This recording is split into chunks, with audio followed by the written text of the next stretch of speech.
मानव जीवन एक लंबी यात्रा है जिसमें हर कदम पर किसी न किसी की दृष्टि, किसी न किसी की टिप्पणी, किसी न किसी का व्यवहार हमारे सामने आ खड़ा होता है। मन जो परमात्मा से जुड़ने आया है वही सबसे अधिक बिखर जाता है जब वो दूसरों की बातों में उलझने लगता है। ये संसार उसी क्षण भारी लगने लगता है जब हम अपनी शांति को किसी दूसरे के शब्दों के हाथों बेच देते हैं। और यहीं से एक महत्वपूर्ण सत्य जन्म लेता है, लोगों को इग्नोर करना सीखो वरना जीवन भर पछताते रहोगे। प्राचीन ऋषियों ने बार बार बताया कि मनुष्य का मन एक दर्पण की तरह है, जिस दिशा में उसे मोड़ दो वही दृश्य उभर आता है। यदि उसे संसार की आलोचनाओं की ओर मोड़ दिया जाए तो मन लगातार उसी का बोझ उठाता रहता है, पर यदि उसे भगवान की ओर मोड़ दिया जाए तो वही मन अमृत की धार बन जाता है। जिस दिन व्यक्ति अपने मन का रुख बदल लेता है उसी दिन उसका भाग्य बदल जाता है। कहते हैं कि हिमालय की शांत घाटियों में सदियों पहले एक साधक तपस्या में लगा था। वो अत्यंत तेजस्वी था, परंतु उसका मन सामान्य लोगों की टिप्पणियों से विचलित हो जाता था। कभी कोई उसकी साधना की आलोचना करता, कभी उसकी व्रत निष्ठा पर हंसता, कभी उसे दिखावा करने वाला कहता। साधक भीतर ही भीतर टूटने लगा। वो यही सोचता रहा कि लोग उसके बारे में क्या कहेंगे, कौन उसे समझेगा, कौन नहीं। समय के साथ ये विचलन इतना बढ़ गया कि उसका साधना बल क्षीण होने लगा। मनुष्य को जितना नुकसान बाहरी शत्रु नहीं पहुंचा सकता, उससे अधिक हानि उसके भीतर बैठा ये छोटा सा भय कर देता है। दूसरों की बातों का भय, उनके मूल्यांकन का भय, उनके अस्वीकार का भय। वही भय उस साधक को भी अंदर से खोखला कर रहा था। एक दिन वो इतना टूट गया कि उसने तपस्या रोक दी और चट्टानों के बीच बैठकर रोने लगा। उसी क्षण एक वृद्ध महात्मा वहां पहुंचे। उन्होंने बिना कुछ कहे उसके पास बैठकर धरती का एक कण उठाया, उसे हवा में फेंक दिया। कण हवा में उड़कर गायब हो गया। महात्मा उठे और चल दिए, बिना एक शब्द बोले। साधक ये दृश्य देखकर अचानक भीतर से बदल गया। उसे महसूस हुआ कि जैसे वो धूल का कण हवा में विलीन हो गया, वैसे ही दूसरों की बातें भी महत्वहीन हैं। उनका कोई स्थायी अस्तित्व ही नहीं। लोग आते हैं, जाते हैं, बोलते हैं, चुप होते हैं। शब्द हवा की तरह हैं, उड़कर बिखर जाते हैं। पर मनुष्य उन शब्दों को पकड़कर हृदय पर भार बना लेता है, फिर उन्हीं शब्दों को जीवन भर ढोता रहता है। साधक उठ खड़ा हुआ, उसकी आंखें चमक उठी। उसने समझ लिया कि यदि उसे अपने भीतर के ईश्वर तक पहुंचना है तो उसे मन के इस रोग से मुक्त होना ही होगा। उसने फिर से तपस्या आरंभ की, पर अब वो दृढ़ था। अब लोग हंसते तो वो मुस्कुराता, लोग आलोचना करते तो वो शांत रहता, कोई अपमान करता तो वो मन को भीतर की ओर मोड़ लेता, जहां उसकी वास्तविक शांति थी। परंतु ये केवल किसी साधक की कहानी नहीं। आज भी लोग उसी पुराने रोग से ग्रस्त हैं। कोई एक छोटी सी टिप्पणी कर दे और मनुष्य दिनों तक उसी में उलझा रहता है। कोई ताना मार दे तो हृदय बेचैन हो जाता है। कोई अपमान कर दे तो व्यक्ति रातों की नींद खो देता है। वो ये भूल जाता है कि ये संसार न्याय करने के लिए नहीं बनाया गया, बल्कि परीक्षा लेने के लिए बनाया गया है। जिस दिन व्यक्ति सीख जाता है कि कौन सी बातें ग्रहण करनी है और कौन सी हवा में उड़ जाने देनी है, उसी दिन उसका जीवन रूपांतरित हो जाता है।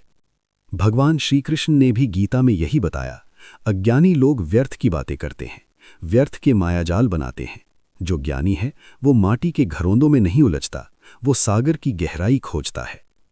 मनुष्य को इस संसार से नहीं, अपने मन से हार मिलती है।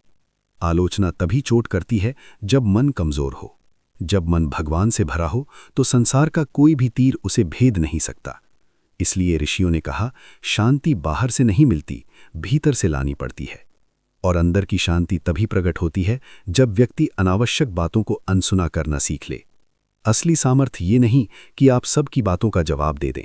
असली सामर्थ्य ये है कि आप ये चुन सकें कि कौन सी बातें आपकी आत्मा तक पहुंचें और कौन सी नहीं। यही विवेक ही मनुष्य को जीवन के बड़े संकटों से बचाता है।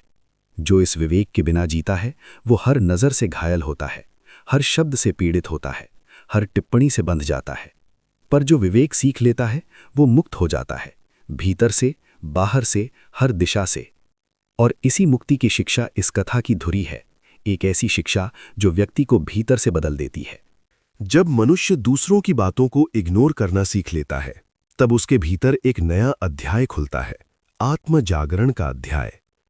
ये वही अध्याय है जहां व्यक्ति ये समझने लगता है कि जीवन का वास्तविक मूल्य दूसरों की नज़रों में नहीं, बल्कि अपने लक्ष्य और अपने धर्म में है। दुनिया का स्वभाव सदा से एक जैसा रहा है। जो आगे बढ़े उसकी आलोचना होती है, जो पीछे रह जाए उसकी उपेक्षा होती है, जो मौन रहे उसे कमजोर कहा जाता है, जो बोले उसे अभिमानी कहा जाता है। संसार का मूल्यांकन कभी स्थिर नहीं, कभी सटीक नहीं। ये केवल परिस्थितियों और मनोभावों का खेल है। और जो व्यक्ति इस खेल को गंभीरता से ले लेता है, उसका जीवन कष्टों से भर जाता है। हिंदू धर्म का एक गहरा संदेश है, लोगों का स्वभाव बदलने की कोशिश मत करो, अपने मन का दृष्टिकोण बदल लो। इसी एक वाक्य में मुक्त होने का संपूर्ण मार्ग छिपा हुआ है। रामायण में भी यही दृष्टांत छिपा है। जब भगवान राम वनवास को निकले, तब कुछ लोग कह रहे थे कि वे अधर्म का शिकार हुए, कुछ कह रहे थे कि ये राजमहल की राजनीति है, कुछ कह रहे थे कि राम को स्वयं ही वन जाना चाहिए था, कुछ कह रहे थे कि राजा दशरथ कमजोर पड़ गए। इतने मत, इतने विचार, इतने अर्थ, परंतु भगवान राम ने किसी की बात नहीं सुनी। उन्होंने अपना ध्यान केवल धर्म पर केंद्रित रखा। जो व्यक्ति सृष्टि के महानायक होकर भी लोगों की बातें सुनते, तो वे कभी उस राम से राम नहीं बन पाते जिनकी आराधना आज संसार करता है। उनसे ऐसा इसलिए नहीं हुआ क्योंकि उन्होंने दूसरों को दबाया, बल्कि इसलिए कि वे अपनी आत्मा के स्वर को सुनते रहे। व्यक्ति का अपना लक्ष्य ही उसका मार्गदर्शक होता है। यदि वो लक्ष्य स्पष्ट है तो लोगों की आवाजें स्वयं धुंधली पड़ जाती हैं, लेकिन जब लक्ष्य धुंधला हो तब छोटी छोटी आवाजें भी बिजली की गड़गड़ाहट बन जाती हैं। जिस मनुष्य को ये रहस्य समझ में आ जाए, वो अपने जीवन में इतना आगे बढ़ता है कि संसार उसके पीछे छूट जाता है। फिर वही संसार कहता है, इसमें तो कुछ विशेष था। लेकिन उसका विशेष होना उस समय प्रकट हुआ जब उसने अनावश्यक लोगों की बातों को महत्व देना बंद कर दिया। अक्सर लोग ये समझते हैं कि इग्नोर करना केवल एक व्यवहार है, परंतु आध्यात्मिक दृष्टि से इग्नोर करना मन की साधना है। ये स्वयं पर नियंत्रण का एक अभ्यास है। ये आत्मा की सुरक्षा है, जिसे अनावश्यक शब्दों के आघात से बचाना आवश्यक है। किंतु इसका अर्थ ये नहीं कि संसार से घृणा की जाए।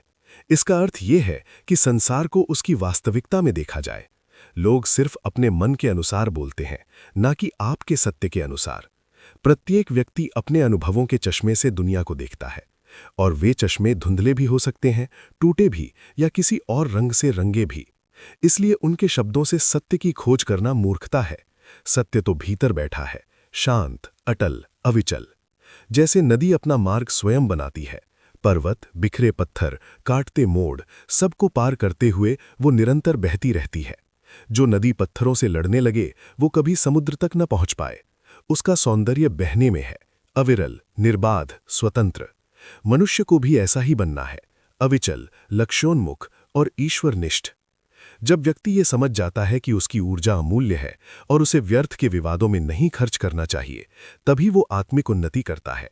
संसार की बातें कब समाप्त हुई हैं? एक खत्म होती है, दूसरी शुरू हो जाती है। परंतु जीवन का समय सीमित है, और उस समय का सदुपयोग वही कर सकता है जिसने चयन की कला सीख ली, क्या सुनना है और क्या नहीं। इसी कला को ऋषियों ने मन का ब्रह्मास्त्र कहा है। जो इसे जान लेता है, वो दुखों के पहाड़ों को भी मुस्कुराते हुए पार कर लेता है। जब साधक भीतर से स्थापित हो जाता है, तब संसार की आलोचना उसके लिए पत्तों पर गिरने वाली बूंद की तरह होती है। आती है, फिसल जाती है, अपना कोई निशान नहीं छोड़ती। ऐसे मन से ही भक्ति जन्म लेती है। ऐसे मन से ही ध्यान की गहराई प्रकट होती है। ऐसे मन से ही आत्मा की शक्ति जागती है। जो लोग दूसरों की सोच से डरकर पीछे हट जाते हैं, वे कभी अपने सच्चे स्वरूप को नहीं पहचान पाते। लेकिन जो लोग अपने भीतर ईश्वर का हाथ महसूस करते हैं, उन्हें संसार की परवाह नहीं रहती। और एक दिन वही लोग दूसरों की प्रेरणा बन जाते हैं। इसलिए इग्नोर करना पलायन नहीं है, ये आध्यात्मिक मजबूती है, ये आत्मरक्षा है, ये मन की स्वाधीनता है, ये परमात्मा तक पहुंचने का सेतु है। जब मन संसार से मुक्त होता है, तभी वो भगवान का हो पाता है। और जो भगवान का हो गया, उसे किसका भय? यहीं दूसरा अध्याय समाप्त होता है, और इसके साथ ये आध्यात्मिक कथा भी, जो ये संदेश देती है, जो मनुष्य लोगों की बातों को इग्नोर करना सीख लेता है, वही जीवन में आनंद, शांति और अपने ईश्वर तक पहुंच पाता है।